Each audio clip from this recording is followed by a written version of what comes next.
explicando quién es Post-Crash brevemente, muchos ya lo sabéis. Bueno, Post-Crash es una idea que surgió en Manchester después de la crisis económica. Post-Crash, pues llegó el crash y no sabíamos qué hacer. Los economistas no habían previsto la crisis, no sabían cuáles eran las medidas que había que adoptar para arreglar esta crisis, y nosotros, bueno, en este caso los estudiantes de Manchester y más tarde nosotros dijimos, hay que cambiar algo en la docencia de la economía. Entonces en Post-Crash proponemos una pluralidad de teorías, métodos y disciplinas. Teorías, como estamos hoy aquí, este ciclo está hecho para que veáis nuevas teorías que no se explican en las aulas. Por ejemplo, la teoría post-keynesiana. Métodos, pues hay que cambiar los métodos docentes. No puede ser un profesor hablando siempre, no se pregunta, no se debate. ¿Qué es esto? ¿Una universidad? Bien, y luego disciplinas. Digamos, sociología, historia se trata muy brevemente. Sociología, psicología. Eso es algo que un economista necesita saber. La economía es una ciencia social, estudia a la gente, el comportamiento de las personas. Por tanto, es lógico que se estudien otras ciencias sociales aparte de solo la economía y las matemáticas, que son una ciencia más pura, si queremos llamarle así. Entonces, claro que hay que estudiar estas ciencias, estas teorías que hoy en día estudiamos, pero hay que añadirle algo más. Esto está incompleto, eso es lo que nosotros decimos. Bueno, este ciclo de economía, como ya dije antes, lo hacemos porque queremos demostrar que hay otras teorías que no se nos enseñan en las aulas y que son igualmente válidas y que tenemos que conocer como economistas. Y luego, bueno, os dejamos aquí los próximos seminarios que haremos en Barcelona, que el día 2 tenemos economía austríaca y el día 9 economía feminista. Y después de este cartel, bueno, son otros ciclos que se harán en Madrid, que continuarán con este ciclo de economía que ya se hizo en Madrid el año pasado, y si alguien se quiere pasar por allí, venga, adelante. Y bueno, tenemos Facebook e Instagram, el Instagram recién estrenado, si queréis seguirnos para estar al día, adelante, ahí está. Y bueno, hoy tenemos con nosotros a Fernando Esteve, no me voy a alargar en su presentación. Es profesor titular de la Universidad Autónoma de Madrid y director de la Escuela de Inteligencia Económica en la misma universidad. Y os dejo con él.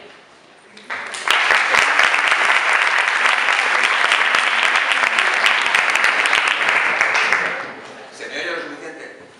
Sí. Es que no vamos a entrar. Bueno, pues nada, en primer lugar, pues siempre es de rigor agradecer a Barcelona Post-Crash que me haya invitado a esta clase, porque me ha permitido, y además, no solamente volver a Barcelona, voy a estar un poquito rato, a mi querida, por razones incluso afectivas, una novia aquí, que tengo cariño adicionalmente por eso, sino adicionalmente, bueno, repito por una cuestión, y es que a estas horas me tocaría estar dando clase de actividades complementarias de microeconomía, empresas y mercados en mi facultad. Y Dios mío, qué horror. C igual a Q cuadrado más BQ más. Calcular el coste medio, el marginal, y luego encontrar por fin el punto de equilibrio. Y a un precio de 3, Q es igual a 4. ¡Guau! Y eso una y otra vez, y eso es teoría económica. Y yo hago eso cotidianamente, lo Castaño da primero, y no sabéis el grado de nivel de aburrimiento, de horror, a veces me voy diciéndole toda la vida enfrentándome a C igual a B cuadrado más no sé qué.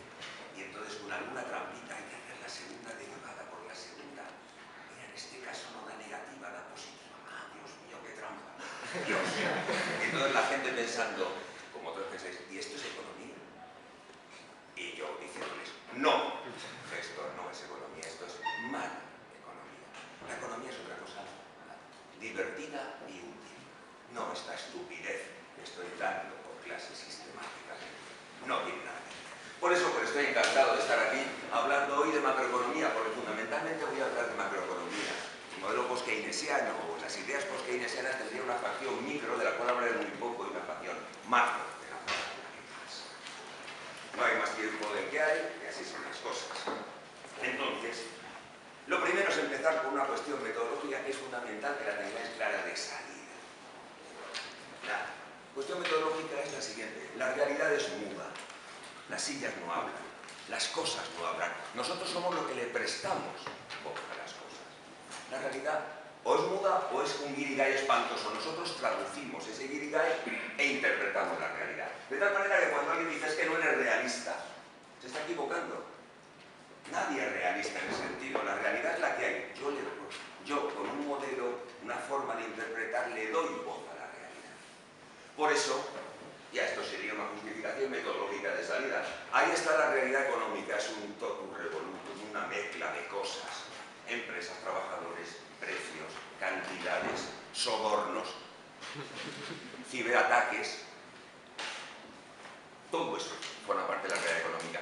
Yo a continuación lo que le doy voz es para intentar explicar, para predecirla. Esos son los diferentes modelos. A no ser que uno piense que uno solamente es fundamental que haya un lenguaje, o sea, una interpretación, y lo digo aquí en Barcelona claramente, es decir, no se queda una lengua imperial.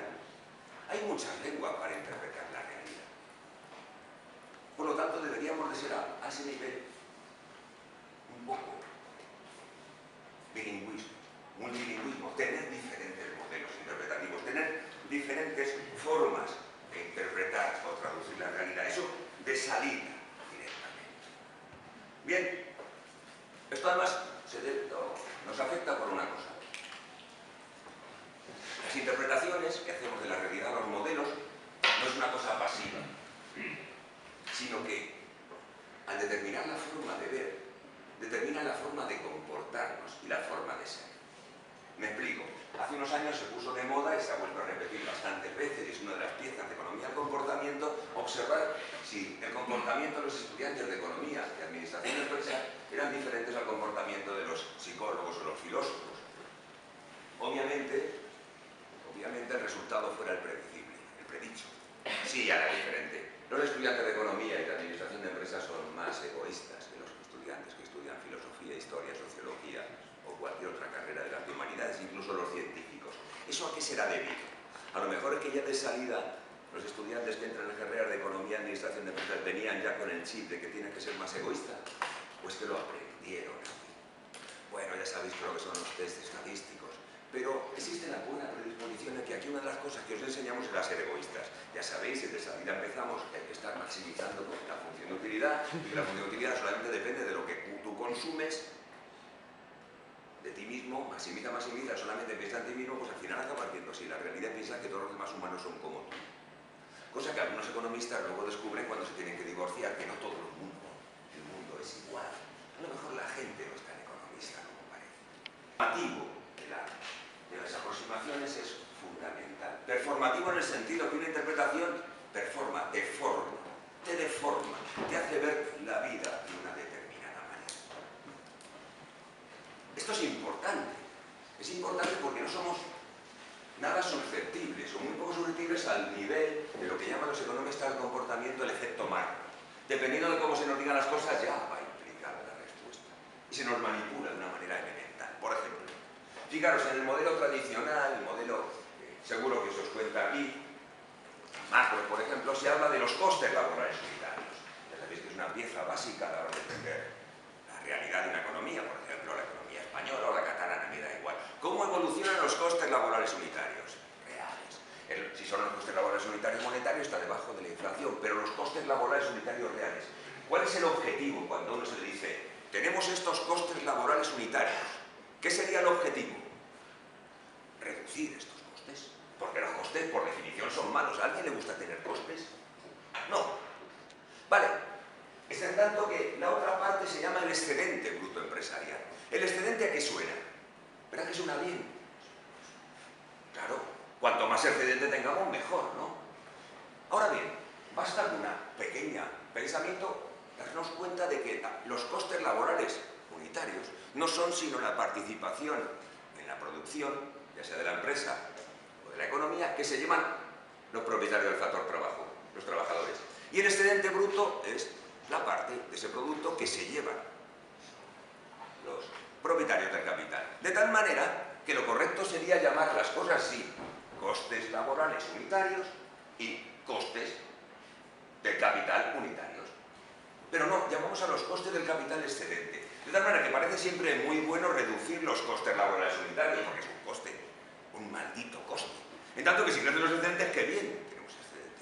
Si os dais cuenta, simplemente he cambiado, he utilizado costes y excedente, pero es lo mismo. Lo único que estamos diciendo es que cuando caen los costes laborales unitarios, crece exactamente igual el excedente bruto empresarial, la parte del rendimiento, la producción, que va a beneficios. Porque una cosa es buena y la otra es mala y no a la inversa. Efecto marco. Cómo el modelo, cómo se nos cuentan las cosas influye en cómo piensa. ¿De qué voy a hablar hoy? Pues de una de las formas de ver la realidad económica. La que llamamos, lo que llamamos el modelo post-keynesiano. Llamarlo modelo como tal es un poco excesivo porque los post-keynesianos son muchos, muy variados, aunque tienen unas ciertas cosas comunes de las cuales son las que voy a hablar. Pero por supuesto, como es un movimiento relativamente ahora desperdigado, no tiene un corpus teórico central como puede ocurrir con el modelo neoclásico, aunque sí que tiene unos claros economistas que podemos identificar como post-keynesianos. Es un planteamiento que se ha convertido en minoritario. Minoritario significa que, por ejemplo, yo me formé con este tipo de planteamiento cuando yo estudiaba la carrera, pues conocía a economistas post-keynesianos. Vosotros con certeza a lo largo de vuestra carrera no conoceréis a ninguno. Ha habido un curioso proceso en la formación académica de los economistas en este país. Se ha producido un fenómeno de concentración y dominio, monopolización por parte de una única manera de ver las cosas, un tipo de pensamiento único. Yo me formé en Valencia y entonces todavía recuerdo que tenía, bueno, con cariño a profesores, tenía algunos profesores que eran liberales casi austriacos. Pero también tenía keynesianos, kantianos y hasta marxistas. Con lo cual, simplemente acabé con una empanada mental de cuidado, porque todos de salida parece que tienen razón. Vale, es lo lógico. Detrás de cada corriente hay gente que tiene cabeza, no están enteramente equivocados. Yo acabé con una gran empanada. Incluso fui cambiando de ser una época que me parecía que los austríacos liberales tenían razón en todo. Luego pasé por Kalecki, Keynes, hubo un tiempo que era marxista y ahora ya no sé lo que soy, quizá marxista errático, como dice Yanis Varoufakis con buen criterio. Una mezcolanza, una pluralidad de modelos. Pero ¿qué me ha permitido, por lo menos, ver la realidad con otras perspectivas diferentes a las que lamentablemente vosotros y mi hijo que estudia económicas tienen? Absoluto estrechamiento del ángulo de visión. Visión en túnel. Solamente se ve desde la perspectiva, una sola perspectiva, la perspectiva de carácter neoclásico, que es el dominante. En sus últimas encarnaciones, el planteamiento neoclásico, el que se os cuenta, en sus últimas encarnaciones han llamado sucesivamente nueva macroeconomía clásica, ciclos reales y ahora modelos SGE, supongo que será lo que se os cuenta a niveles más avanzados, pues ha alcanzado una seguridad en sí mismo, que lo que yo estoy diciendo para un economista de esta corriente, que estoy seguro que son los que dominan en los departamentos de teoría económica aquí en Barcelona, en la UPF, pensaría que estoy diciendo estupideces. Es posible que estoy diciendo estupideces. Pero vamos, este planteamiento neoclásico ha acabado, tiene ahora tanta seguridad en sí misma que domina y mira por encima del hombro a los restos de los planteamientos. Por supuesto, si apareciera por aquí un marxista, le mirarían diciendo, este es como un brujo. A los post-keynesianos también los desprecian bastante. Y en general a todos los que no son ellos, los neoclásicos. Entonces, lo primero que tengo que pensar es que a lo mejor tienen razón. Pues bien, no tienen razón. Simplemente tienen un complejo de superioridad tan brutal que ya es entrar en el lado psiquiátrico del delirio. Veamos. Un modelo teórico. Por ejemplo, el neoclásico tiene que tener, al menos, o intentar tener en nuestra ciencia, que es poca, porque los economistas tenemos poca ciencia, no somos como los físicos, tener cierta capacidad predictiva. Pues bien, si de algo puede fardar, voy a utilizar esa palabra, el planteamiento neoclásico es tener capacidad predictiva negativa.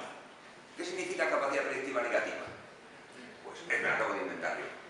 La capacidad predictiva negativa es aquello que dices, sirve, el modelo sirve porque fundamentalmente hay que pensar lo siguiente. Si un neoclásico dice que va a ocurrir A, lo más probable es que pase no A.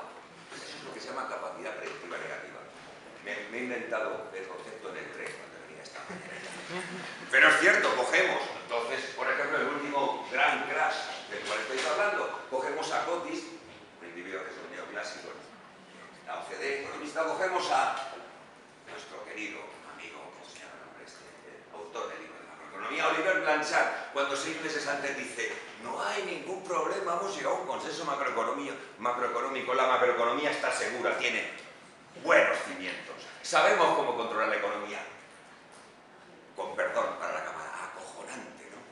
Porque unos meses después Lehman Brothers, donde se tienen que hacer políticas keynesianas expansivas. Es decir, ¿qué capacidad predictiva tienes, majo? Acertaste de pleno, eres un genio. ¿Quieres acertar, por cierto? Rubin, Michael Hudson, básicamente por keynesianos, algún marxista, ya decía que iba a haber una crisis unos meses antes. Steve King, esta gente ya decía, va a ocurrir con pocos meses. Pero el resto no acertaban. Es decir, la gran diferencia es que lo mismo pasó con el gran economista neoclásico de los años 30. Ya sabéis, Fisher. Lo que pasa es que Fisher, después de su capacidad predictiva, que era igual que la de Blanchard, se equivocó completamente. Llegó a decir que habían llegado los niveles bursátiles a un plató, una situación buena, y solamente veía previsible de que volvía a subir la bolsa cuando luego se hunde la bolsa norteamericana y arrastra la economía real, luego cambia. Blanchard va a cambiar. El modelo se ha cerrado en sí mismo. Es como antes se empezó a llamar, los economistas en París, cuando empezaron este movimiento, empezaron a llamar que la economía se había hecho autista. Ya sabéis lo que es un autista. Lo importante no es lo que ocurra con la realidad, allá le den a la realidad. Lo importante es el modelo. De tal manera que si en la realidad pasan cosas, la culpa es de la realidad, no es del modelo. No es el modelo que esté mal, es la realidad la que está mal. A este nivel se ha invertido, eso significa el autismo, que está educándose a la gente ahora, en mi opinión, en mi pequeñísima opinión. Pues bien, el modelo neoclásico no solo tiene una menor capacidad predictiva, o a lo mejor tiene esa capacidad predictiva negativa que os estaba contando, con respecto a los post-keynesianos, sino que luego, adicionalmente, se caracteriza por lo que para mí es un fraude intelectual de tamaño increíble. ¿Cuál es el fraude ese intelectual? Pues veamos. La gran carta que elaboran o que escriben los economistas neoclásicos cuando se enfrentan con los post-keynesianos, austriacos, aunque esos no son muy favorables, los marxistas, heterodoxos en general, variopintos, dicen, es que vuestros modelos no tienen fundamentos microeconómicos. Eso es lo que habría sido la gran revolución de la nueva macroeconomía clásica, que es la que se os cuento. Frente a los modelos de carácter keynesiano o post-keynesiano, Keynes, que habla de grandes magnitudes macroeconómicas sin poner debajo un agente que haga algo optimizando, todos estos modelos, y ya supongo que lo estaréis padeciendo, consisten en que cogemos un agente representativo. Robinson Crusoe siempre está para eso, el pobre. Le ponemos una función de utilidad, elijamos una, podemos coger una con Douglas, lo queremos es más complicado, una CES. Eso es así que es matemáticas mayores, y pongámosle optimizar dinámicamente. Y de ahí deducimos que la economía en Robinson Crusoe es toda una economía. Y entonces ahí deducimos lo que ocurre. ¿Y cuándo cambia? ¿Cuándo Robinson Crusoe de pronto dice, voy a echarme a la Bartola? Desempleo. Directamente. O a lo mejor cambia sus puestos y ahora prefiere el consumo presente frente al consumo futuro. Estamos en una situación en que aumenta el consumo y cae la inversión. Pues podemos tener una situación de crisis. Esas son las explicaciones que me dan. Muy resumida, obviamente me estoy burlando del modelo. Pero dirán, pero pese a todo, este modelo tiene fundamentos microeconómicos, es decir, debajo está una fundamentación microeconómica sólida. No lo que hacéis los keynesianos, que ponéis una función de consumo que depende de la renta disponible y supone una determinada propensión a consumir, y os lo sacáis de la mano. Bien. Pues bien, el fraude intelectual consiste si se trata de hablar de fundamentos microeconómicos, hablemos de fundamentos microeconómicos. ¿Cuál tienen que ser los fundamentos microeconómicos de cualquier teoría neoclásica? La teoría del equilibrio general. Eso es, los fundamentos sólidos de cualquier teoría que sea neoclásica utiliza el modelo de equilibrio general. Y en el modelo de equilibrio general, la teoría de equilibrio general es una teoría extraordinariamente compleja. Yo soy incapaz, y llevo muchos años de leerme los artículos de equilibrio general, están a un nivel matemático muy por encima de mi capacidad. De tal manera que simplemente lo que sé es lo que dicen estos modelos. Pero, ¿qué se deduce de los modelos de equilibrio general? Bien, la idea que se os cuenta en primero, en segundo, en la micro, es que bajo una serie de condiciones existe un equilibrio general competitivo. Y que este equilibrio general competitivo además es óptimo de Pareto, del cual se deducen los dos teoremas de economía del bienestar. Por lo tanto, cualquier cosa que nos llevara a ese equilibrio general competitivo, que es óptimo, estaría muy bien. A eso me resume. Normalmente se explica con un modelo de dos bienes, dos factores, dos individuos, modelo de dos cosas. Y salen unas condiciones, equilibrio general. No te metas en el mercado, no te metas en el porque te alejarías del equilibrio. Por lo tanto, la implicación que se seguiría del modelo es no te metas, quita tus sucias manos del mercado. Estado, quita tus sucias manos. Solamente, en todo caso, modifica las condiciones de partida de los niveles de capital por educación, pero no te metas en el funcionamiento del mercado. Hands off, fuera del funcionamiento del mercado. Eso es el fundamento microeconómico. Que luego en macroeconomía significa la política macroeconómica del Estado no vale para nada. Si se invierte el Estado, es que aumenta el tamaño del sector público a costa del sector privado. Porque lo mejor es que el Estado funcione. Y eso se repite hasta la saciedad. Pues bien, todo esto es un gigantesco fraude intelectual. Todo eso es mentira. Eso no lo dice el modelo de equilibrio general. El equilibrio general competitivo es una cosa muy dura. El intento arranca de la famosa conjetura de la mano invisible de Adam Smith. Me estoy yendo por las ramas cuando digo lo keynesiano.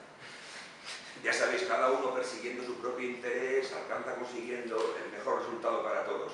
Si hay una revolución intelectual en la historia de la economía, es esa línea y media que aparece en la página 17 de la riqueza de la economía. No es por el interés del panadero, el cervecero, el carnicero, por el que consigo pan, cerveza y carne, es porque cada uno persigue su propio interés. Es una conjetura magnífica, revolucionaria. La economía puede funcionar por su cuenta sin que esté regulada por el Estado. Y no hay que ser bueno para que las cosas vayan bien. Pasa de todo. No es del interés del carnicero que tú consumas carne.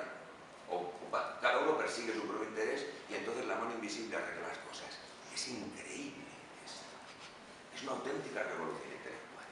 Pues bien, el asunto era demostrarla.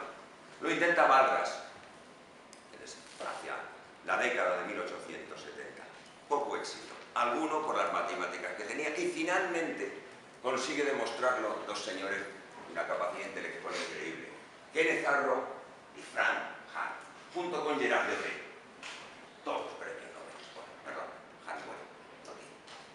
Bien, ¿qué es lo que ocurre? Que Arrow y Hahn demuestran cuánto se puede decir eso. Y entonces, para que se dé un equilibrio, unicidad de equilibrio general competitivo, tiene que haber una serie de condiciones alucinantes. Los individuos tienen que tener funciones de utilidad de buen comportamiento, no tiene que haber externalidades, rendimiento, no puede haber rendimientos crecientes en ningún proceso productivo, eso de salida, y tiene que haber una miríada de compradores y vendedores. Las condiciones. Entonces sí que podría haber un equilibrio general competitivo, si además existieran mercados para todo tipo de mercancías en cualquier tiempo futuro, y si hubiera información perfecta. En tal caso sí que habría un equilibrio general competitivo y este equilibrio general competitivo sería óptimo. Observad, tendría que haber mercados para todo tipo de bienes en cualquier periodo futuro, el tiempo, y información perfecta. Es decir, yo sabría que dentro de 4 días va a llover en Barcelona y entonces a continuación diría, pues estaré en Barcelona, si no me he comprado, si se me ha olvidado paraguas, compraré un paraguas, luego voy a guardar dinero para comprar el paraguas para que cuando llegue a Barcelona dentro de tantos días tener un paraguas. Y habría un mercado de paraguas ahora mismo de futuros respecto a paraguas de Barcelona dentro de 5 meses.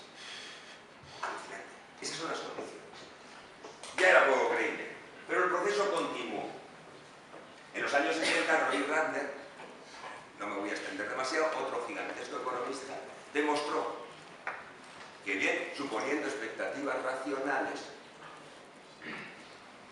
puede haber un equilibrio general competitivo que no exija ese tipo de información perfecta.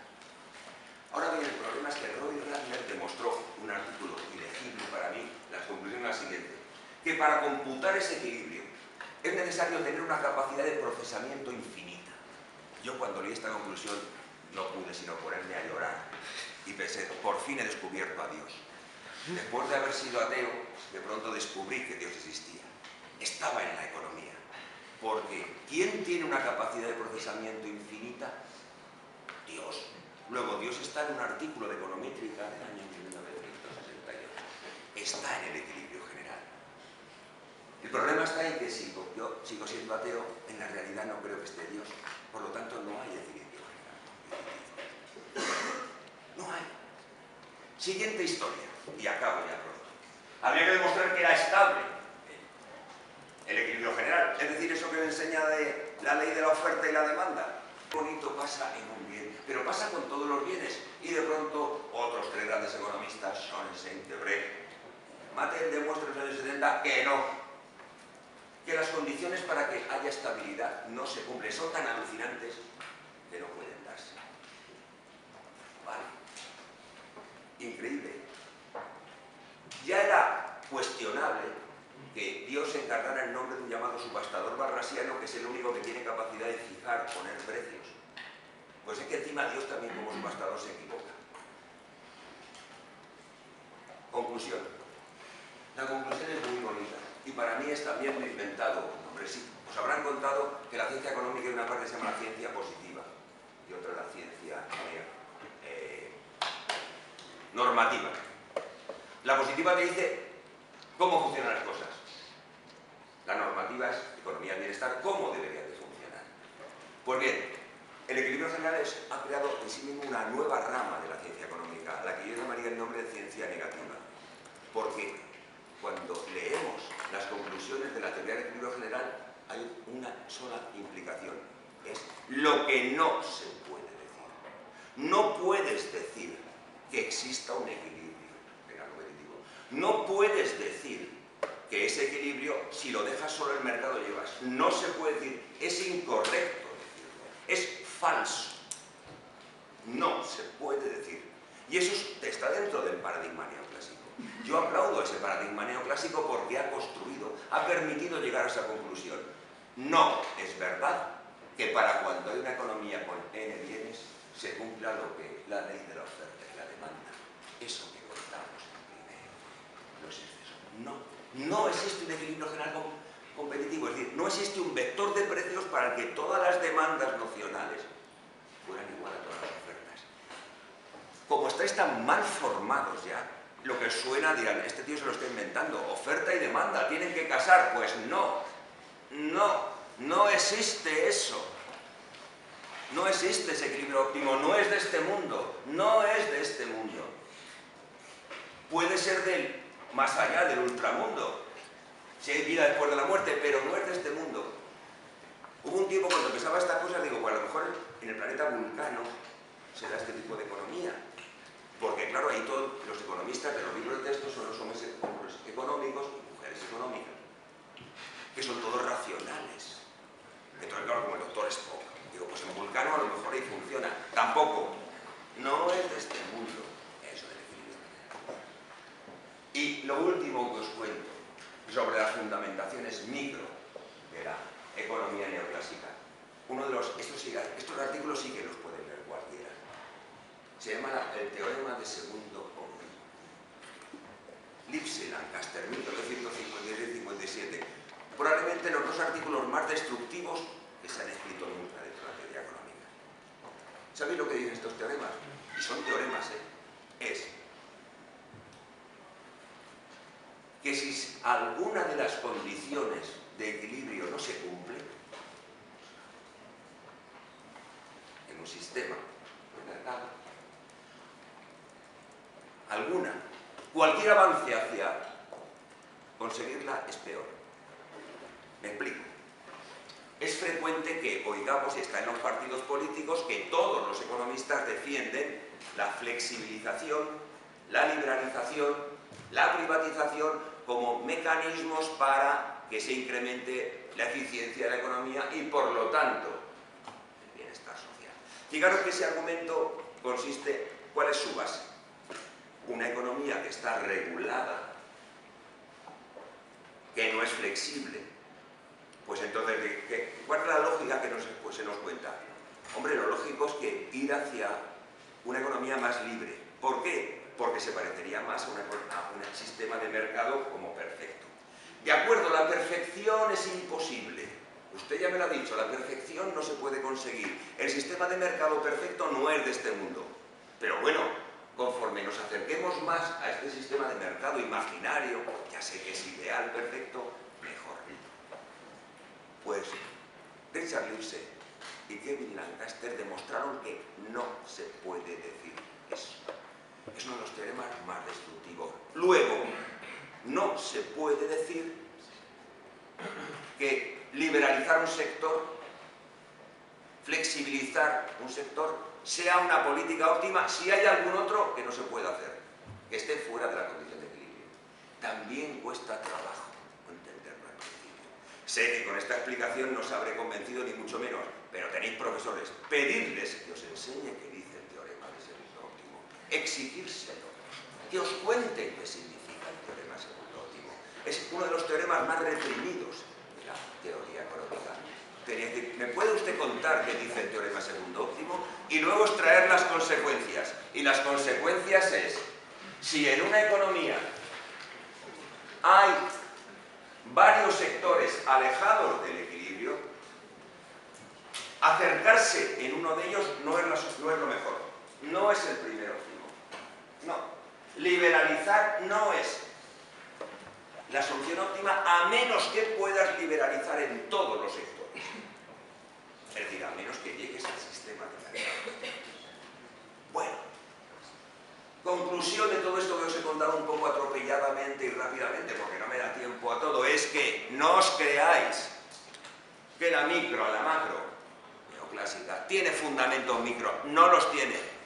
No puede tener. No los tiene. Es un fraude intelectual decir que hay fundamentos micro de la macro neoclásica. No